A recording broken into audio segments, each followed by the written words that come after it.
Thank you for coming here with me. I thought maybe you could write here. I don't want to hear it! God damn it, Alice! Now, she's missing. Alice? Alice? I woke up behind the wheel of a crashed car. I'm missing a week. I was attacked by shadowy men straight from a nightmare. The sheriff took me to the lake Alice and I had stayed at, but the cabin had disappeared.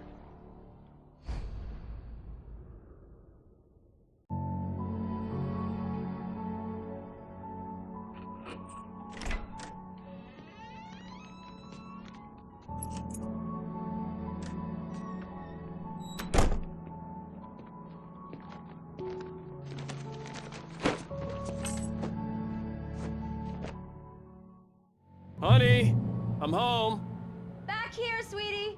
How was it? Worst weather I've ever seen. You should put some coffee on. It'll warm you up. Hey, handsome. This is gonna be a long night, but these shots are turning out great. I guess you're gonna need that coffee then. I'll go put it on.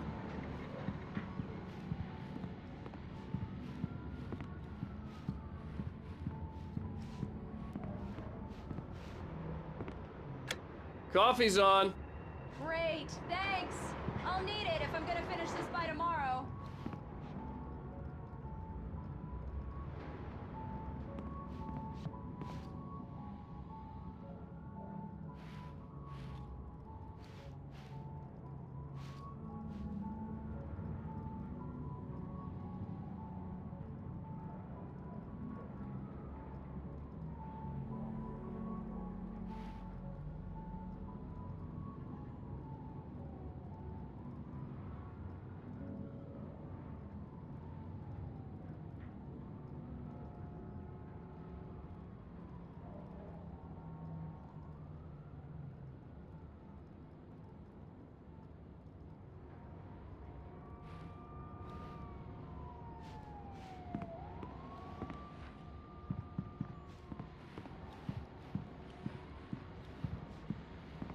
Oh, hey, I just finished those cover mock-ups. They're on your desk. Tell me what you think. No kidding.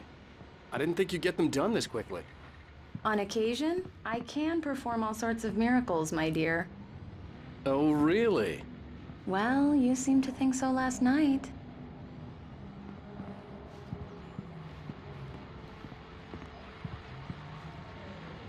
These look really good.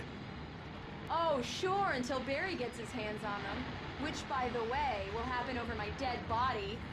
The last time was the last time. Oh, and speaking of Barry, he called. Alan!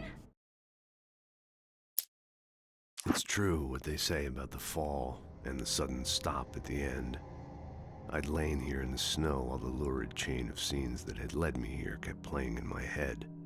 A rerun of my own private snuff movie. A memory of my corpse. Alone at my own wake. Thinking in metaphors again. The femme fatale was gone.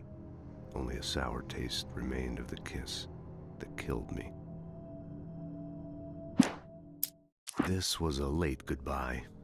13 years after I'd gotten my revenge, it had finally caught up with me.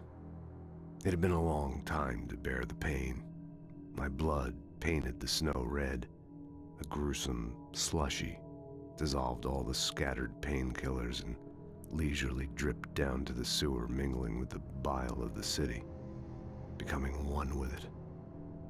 I can see them now, my wife and my baby. Honey, I'm home. Alan, please check the fuse box. I'm right here. I'm on it, honey. Please hurry. Honey, it's a power outage. I've got the flashlight. Okay. Hi. You okay? I'm sorry. It just really spooked me. Don't worry. We'll just break out the candles. I know it's stupid, but it's just... especially when I'm not prepared for it, you know? It gets to me. I love you. Tell me a story, writer. Okay. I used to have these nightmares when I was a kid. The dark really spooked me, too. When it got really bad, my mom gave me this old light switch. She called it the clicker. The clicker, huh? Yeah. If I ever got scared of the dark, I could just flip the switch and a magic light would scare the monsters away. Oh, sure. Here it is. Alan. Maybe it'll help you too. Yeah, nice story, writer boy. You made that up right now, didn't you? No. Seriously. I love you, even if you are a liar. Thanks for this.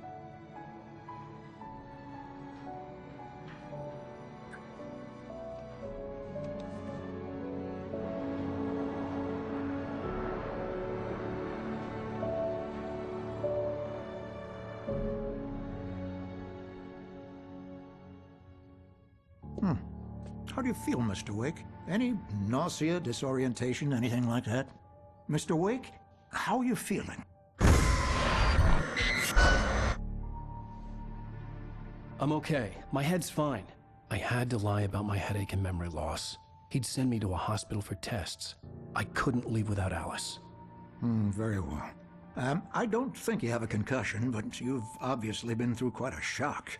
You should take it easy for a couple of days. Thanks. Well then, Mr. Wake, we're done here.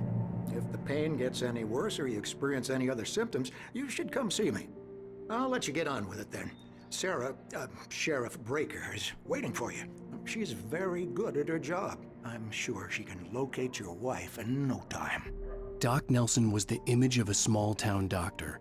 Sheriff Breaker had called him to the station to take a look at the cut in my head.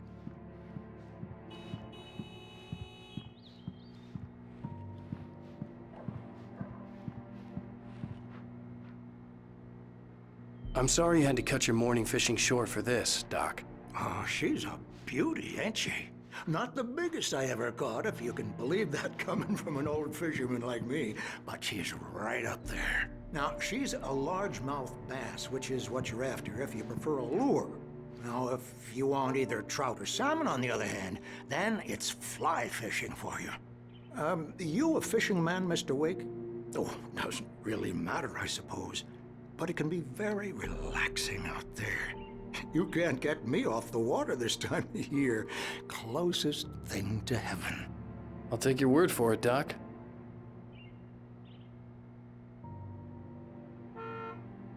I believe you'll find the sheriff in her office. Just go down the corridor.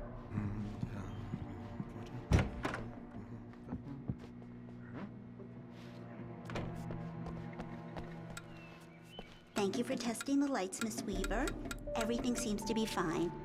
I don't have the luxury of being complacent, Deputy Grant. The bulbs will need changing soon. You can't change them in the dark. I'll be sure to take care of it, Miss Weaver. Have a nice day now. Very good. I'll come back later on to remind you, just in case.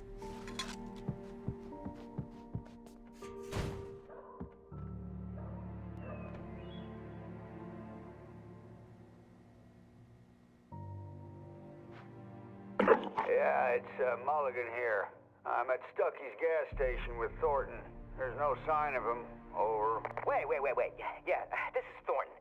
Look, we've located the parade float. It's here. That's some good news, right?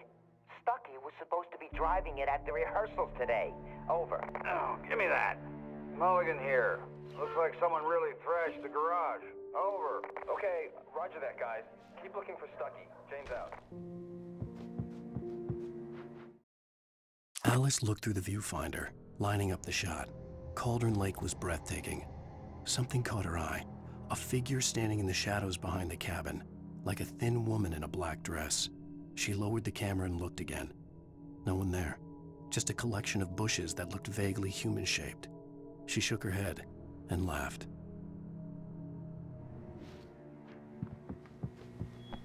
Mr. Wake, the sheriff is waiting for you in her office down the corridor.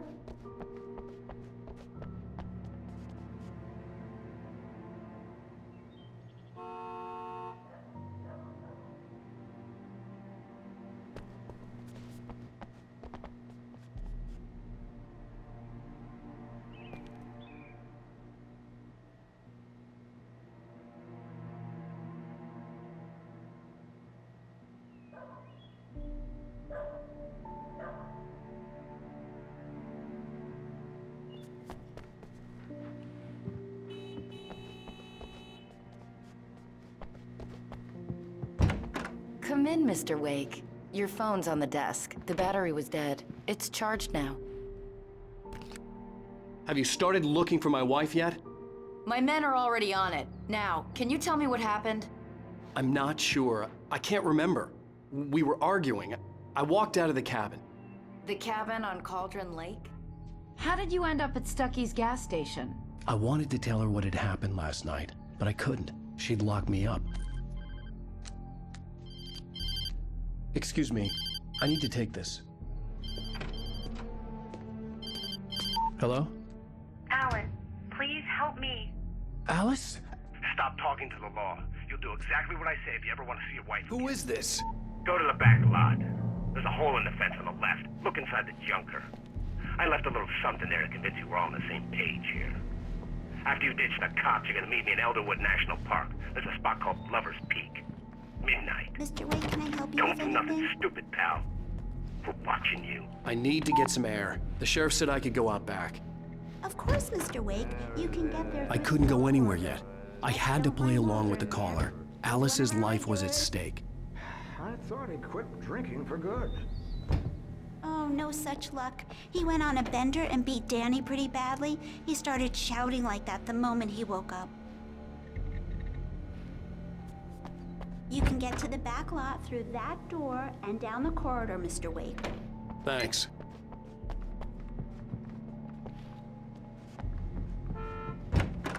I need some fresh air. Can I go out? In the back, maybe? Of course, Mr. Wake. I understand. You can get there through the cells. Deputy Grant can show you the way.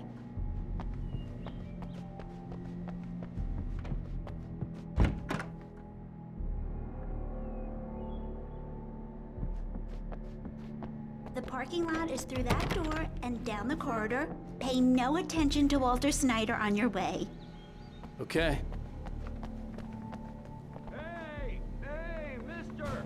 Hey, can you turn the light? The light's on! The deputies, they don't understand. They won't listen to me. I need it to be bright in here!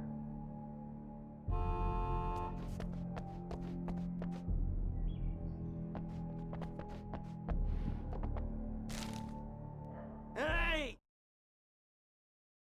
In spite of its human mask, to describe the Dark Presence as intelligent would have implied human qualities on something decidedly inhuman. Nonetheless, it found the one spot in the diner that was dark enough.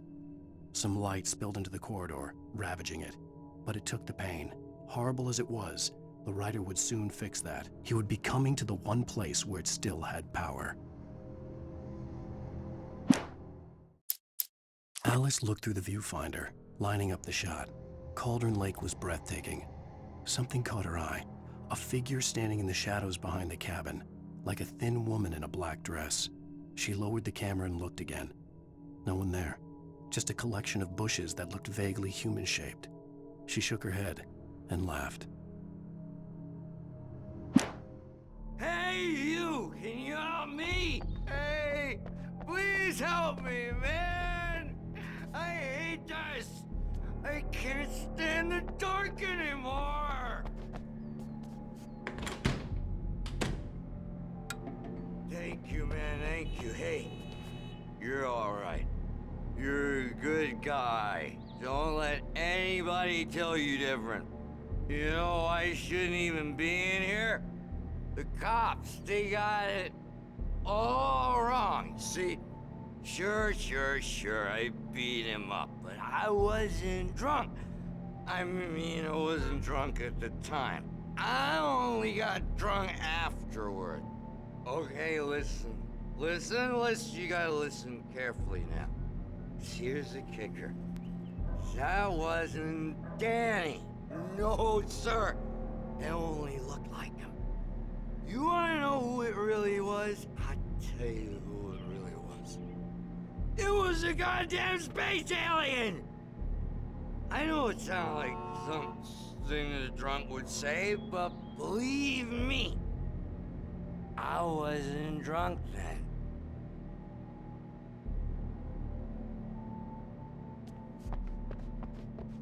The early morning light hurt my eyes and made my head ache.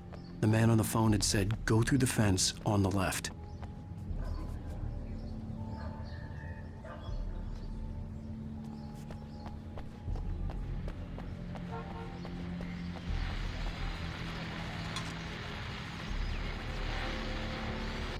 Well, folks, it's been another long night, and it's about time for me to sign off for a while. God knows I need my beauty sleep. Just one more item before I go. It's been a busy night for the Sheriff's Department. We've had a few broken windows, even a report of shots fired on Main Street. Deputies Mulligan and Thornton had to deal with two intoxicated young men who were celebrating the completion of their Deerfest float. Now, folks, we get this every year. I know it's exciting, the big day's almost here, but let's save it for the party and leave the gunplay for the shooting competition. No point in getting all worked up yet.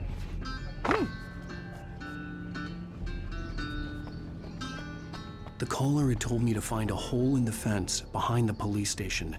There was something for me in an abandoned car.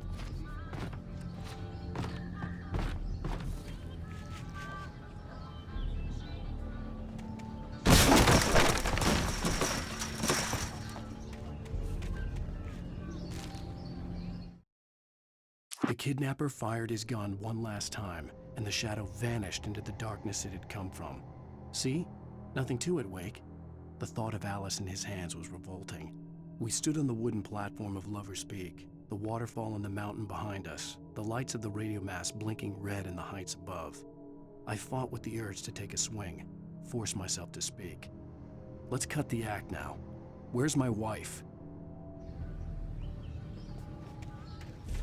Alice's driver's license had been placed on the front seat. The caller meant business.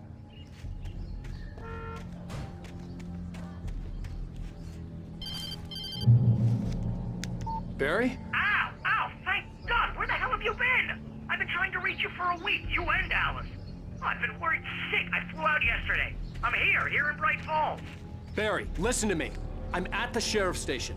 Come and get me. I can't talk now. Ow! What the hell is going on? I had to get the sheriff to let me go. I needed to get to Elderwood National Park to meet Alice's kidnappers.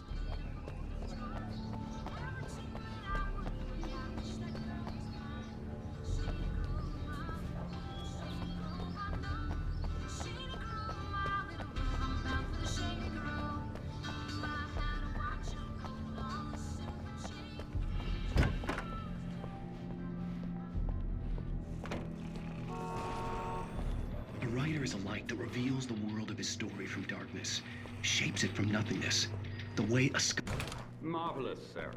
I just wanted to settle all the damage the Anderson brothers might have inadvertently caused on their recent... Are you feeling any better, Mr. Wake? I'd like to leave. Am I free to go? Well, we still need to talk about... Am I under arrest? No, of course not. But I need to know where you'll be staying so I can get in touch with you. I'd avoid the motel. The Majestic is known for its roaches. The cabins at Elderwood are pretty nice, though. That sounds perfect. I'm Dr. Emil Hartman. I'd like to invite you to stay at Cauldron Lake Lodge. Did you talk to my wife? I had the pleasure of discussing your situation with her on several occasions. Did you set something up with her? I invited her here. My clinic is a place where... Oh! Hey! Oh, my! Take it easy. Hey, nobody move! Get your hands off of my client! Who are you? I'm Barry Wheeler, his agent.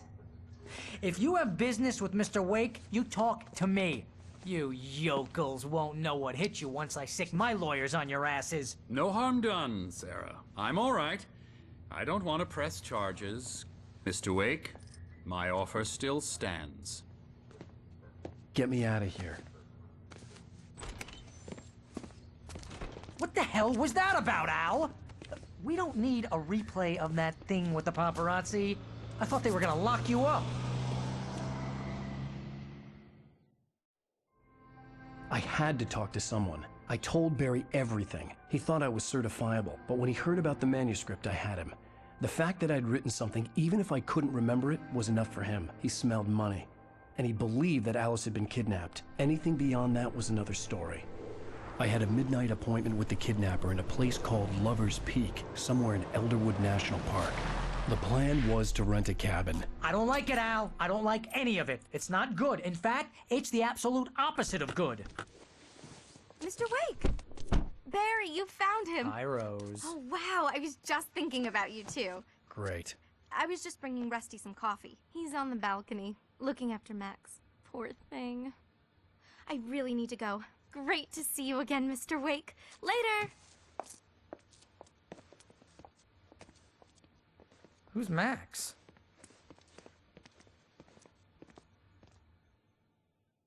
What an airhead. Jeez, Mr. Takes a Swing at everybody. This is not her fault. She's a very nice girl and, more importantly, a fan. She even has a fan site dedicated to you. And she was very helpful when I was looking for you. Seriously, Al, what you were saying in the car? Just listen to yourself. What, you shot a guy and his body just disappeared? When was the last time you slept? What, are you high? Have you been drinking? No! Look, Barry, I'm missing a week, and someone's got Alice. Do you and everything's understand just... what it sounds like when you say stuff like that? Don't get me wrong, it's a good story, could be a bestseller. But when you start confusing fiction with reality, you're buying yourself a ticket to the funny farm. All right, wait here.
Easy there, boy. I'm almost done. Hey, Rusty, right? You rent cabins. Oh, Mr. Wake. I'd shake your hand, but mine are kind of full here. Actually, I'm sorry about this. Would you mind grabbing the registration form from the desk? It's just across from Bucktooth Charlie. Okay, sure. What happened? Crazy poachers. Max here got his foot caught in a trap. They're illegal to use here. Hell, you're not supposed to hunt within the park at all. But that doesn't stop some lowlifes. Hell, at least Max is gonna be okay. He got lucky. Max is still groggy from the shot I gave him, and I'd rather not leave him alone just yet. The form's on the desk across from the mammoth skeleton.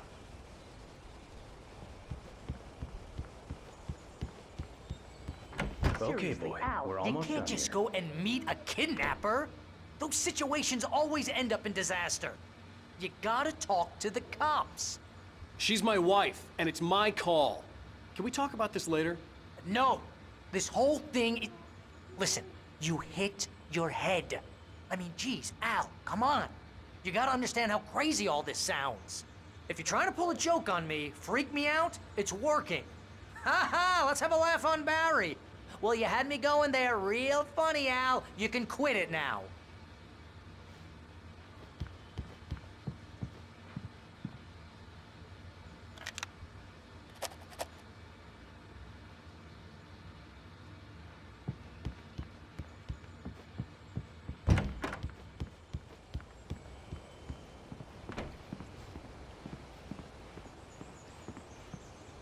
I think this is the form you wanted. And here are the keys. Okay, you're all set, Mr. Wake. Glad to have you staying here. Thanks. Can you tell me how to get to Lover's Peak? Oh, sure. It's at the end of the nature trail. Just follow the paths, you'll get to it eventually. It's an easy walk. Nice spot, too. If you have any trouble finding it, just keep your eyes on the radio mast. It's right below that.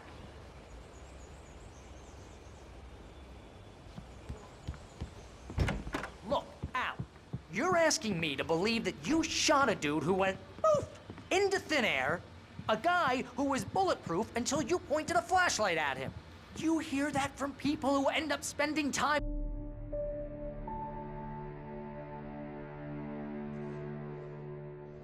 That's just crazy talk, Al. Al? Al? We should go to the sheriff or call the FBI. Damn it, Barry, they'll kill her! This is not a goddamn debate, Barry. I'm going to Lover's Peak. He said to come alone. Okay then. I understand. But you're my best friend and I'm worried that you're not right in the head. Tell me what to do to help and I'll do it. You stay here, and if I'm not back by morning, call the cavalry. Achoo! Achoo! Just be careful with the natives, Al. These yokels are dangerous. Everybody hates a tourist, or it'll be Deliverance all over again. Achoo! Bless you. Oh, this place is trying to kill me. I'll bet there's mold in here, spores, poison ivy, God knows what. This is so not worth a 15% commission.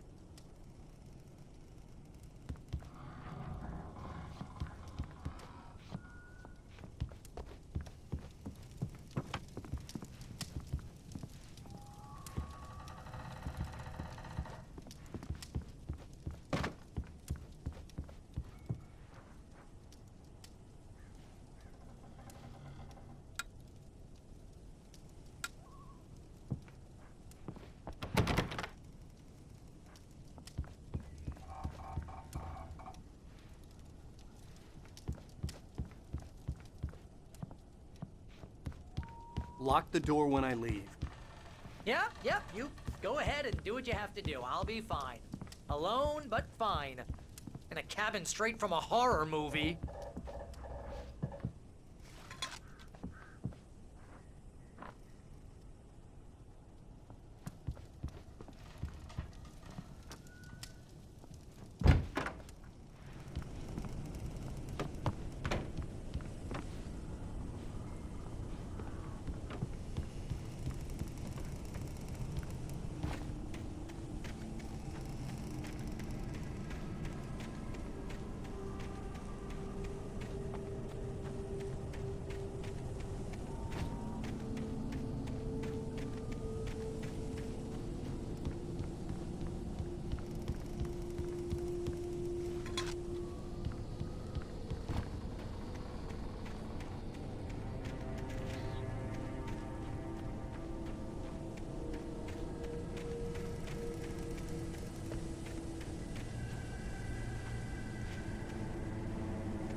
I'll wait here, Al. I'll hold down the fort.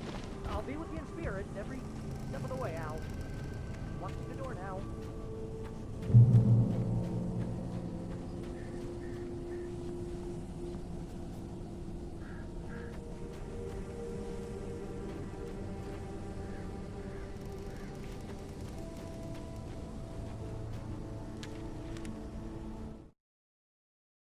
Barry had never gotten along with Alice, but he knew Alan loved her with an almost frightening intensity.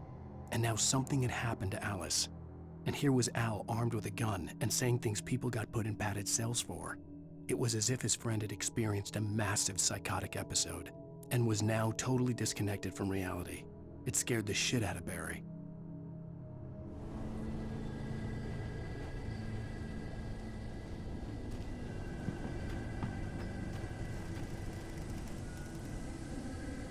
Barry had the keys to the car he rented. It wasn't a long walk to the visitor center, and it wouldn't be any use to me in the forest.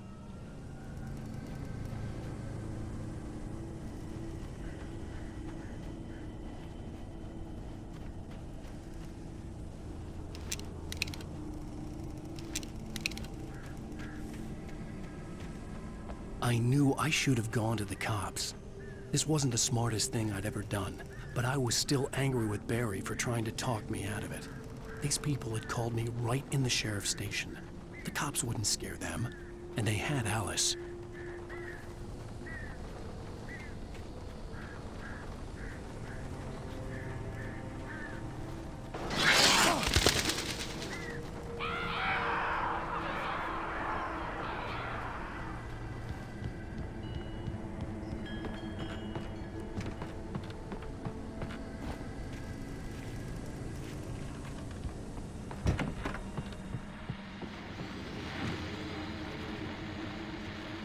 Welcome back to the show, folks. As promised, our very own Dr. Nelson has just parked his rear end in the studio. Doc, what's your Deerfest plan like? My plan? You make it sound a lot more organized than I ever seem to manage.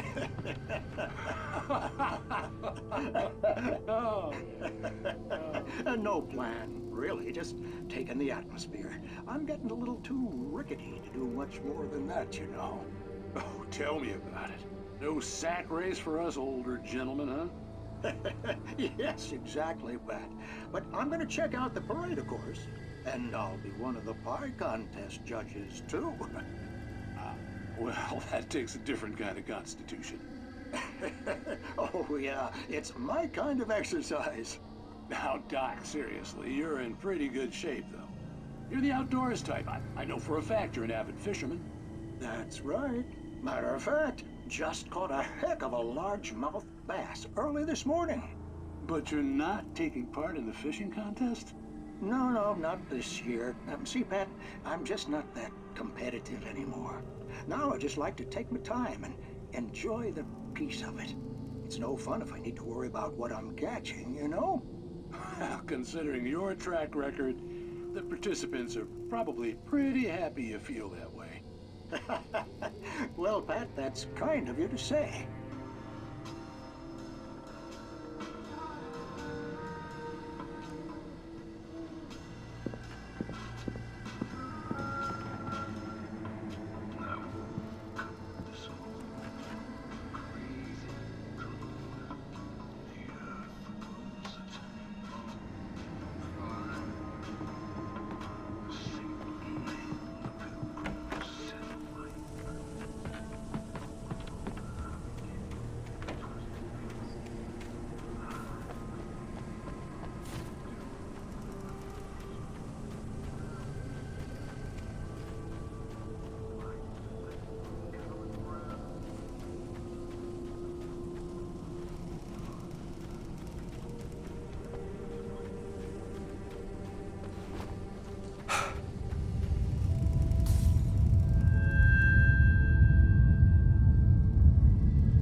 Crime and punishment.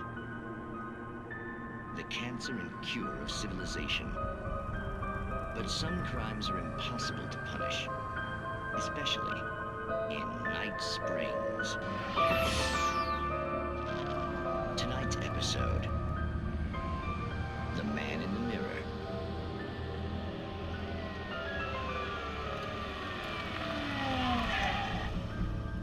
inside, Agent. He's a weird one. So, you're confessing to killing that guy, huh? Why? Had it coming? Yeah, but why would you do that? I mean, you're a nice guy. Normal. Took a kid to a soccer game. So how come at the game, you pick a guy and, quoting from the arresting officer's report here, assault the victim's head area repeatedly with the weapon of choice being a pair of bare fists? Wow, that sentence really flows, huh? Maybe you're not the literary type. Okay, so you mess him up. But why? Who was that guy? We couldn't ID him. Why would a guy like you do him like that? I didn't like his face? Well, you must have hated it, because you really went to town there.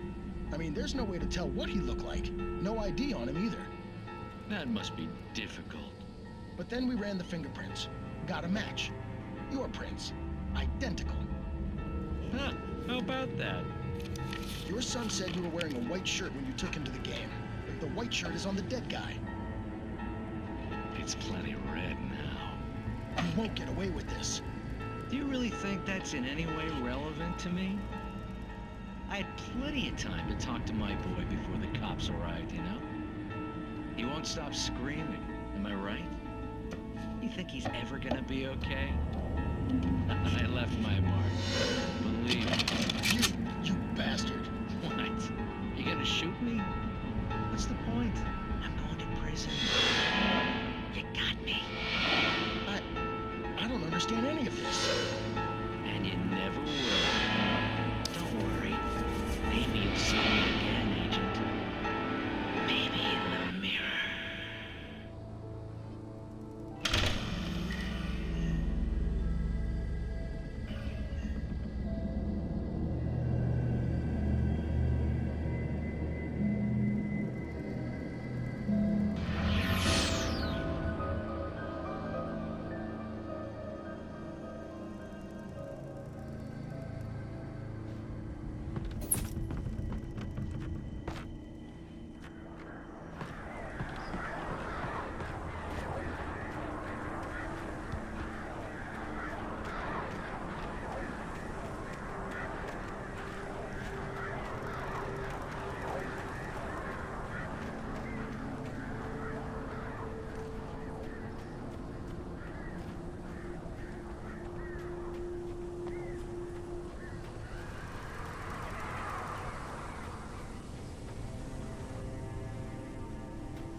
Rose knew that Rusty was in love with her, and she liked him too.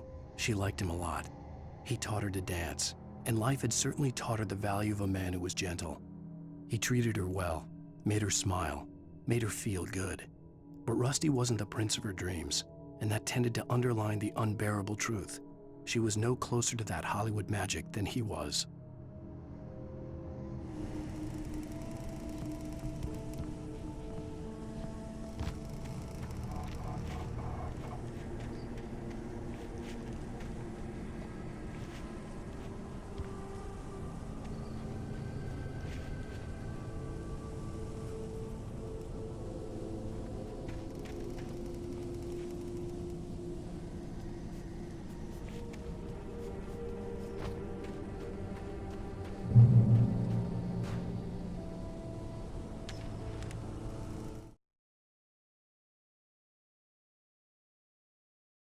The air in the visitor center was heavy with an awful smell, as if some rotten drowned thing had crawled up from its grave.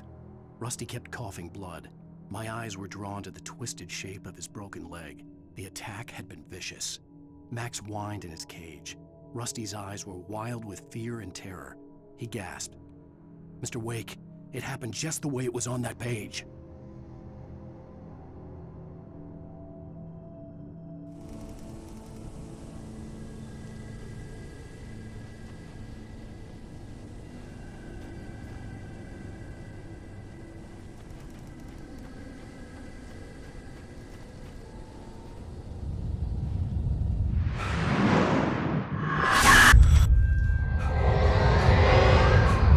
vision left me weak. This was no head injury.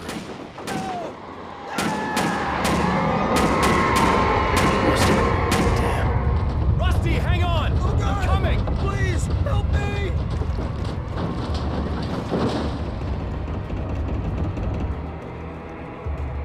Anybody? Help me! Help me! Can you hear me? Anyone? Please help! Help me! Hello? Back here! I'm back here! Mr. Wake? Oh, hell. It happened just the way it was on that page. I found. Came true. It knew. So dark. It'll come back for me. You must... The lights. In the office. I have the key. Okay, Rusty. Hang on. I'll be right back. Whatever did this couldn't be far. Rusty had found a page from the manuscript. It would help me understand what had happened.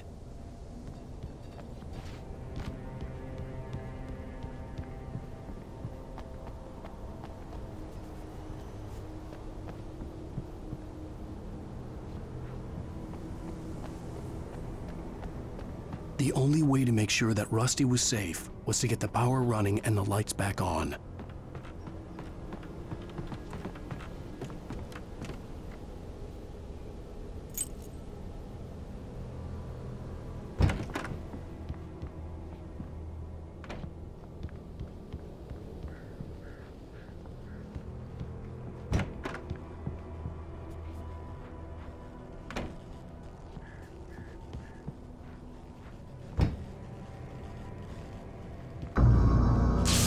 Too late.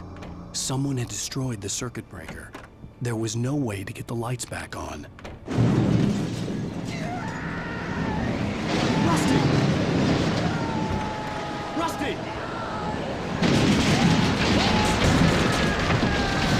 The ground was covered with oily patches that looked like liquid darkness. Just need hunting licenses.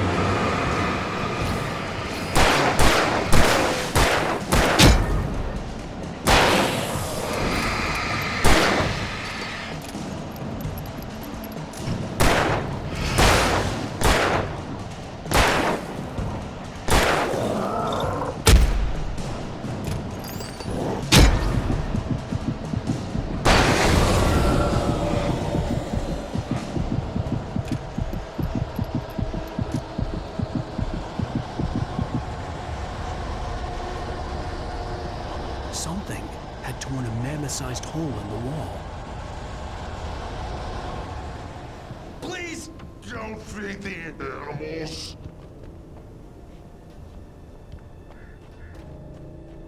Fishing is only permitted for those visitors who purchase a license. Obey the park ranger's instructions at all times. Rusty? Rusty, no! Never. No road closer than 100 yards. Two bears and wolves never approach any other wildlife closer than 25 yards. Pets must be leashed. Yeah, at all times. Clean your and unattended. It is against the law to remove any natural objects or historical artifacts from the park.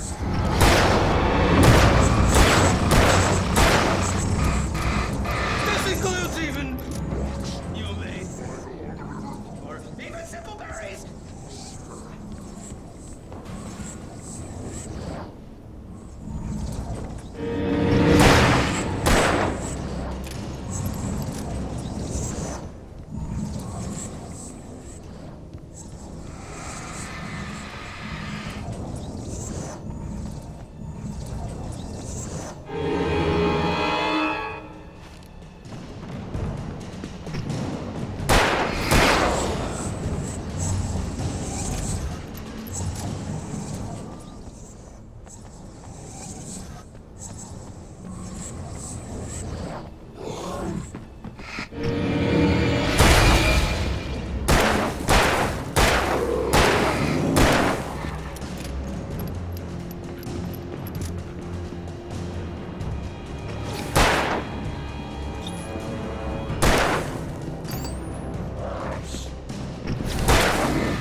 At the last instant, I changed direction and threw myself down. The axe splintered the trunk of a tree. I stumbled into the pool of bright light. My lungs burned. I was too exhausted to move. I tensed as I waited for the killing blow, but it never came. I raised my head. Nothing moved in the darkness beyond. For the moment, bathed in the cold light, I was safe. The visitor center was sturdy, but the impact turned the front of the building into splinters. Rusty was thrown across the lobby like a rag doll and hit the far wall hard. It didn't hurt until he tried to move and saw his leg bend the wrong way, felt the broken ribs stabbing him on the inside. Rusty howled in pain and fear, suddenly afraid to die alone.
What was that? I saw from the window.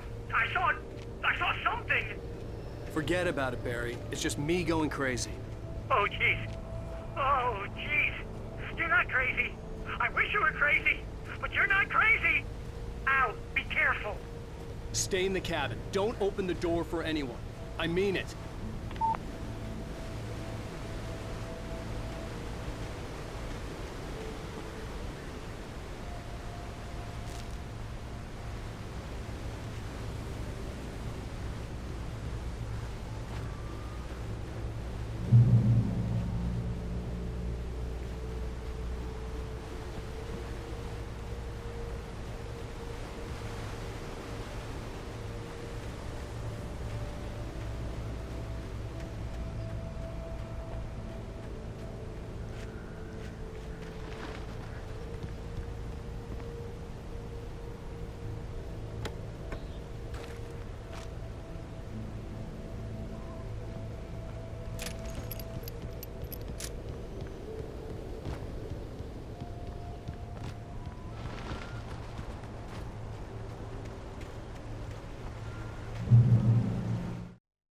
In that last instant of consciousness, Rusty thought about Rose. He was older than she was. Rose was barely out of her teens, but she made him feel young and forget what a train wreck his long-dead marriage had been. He still wore the ring. He'd been waiting for her to tell him to take it off. Now she never would.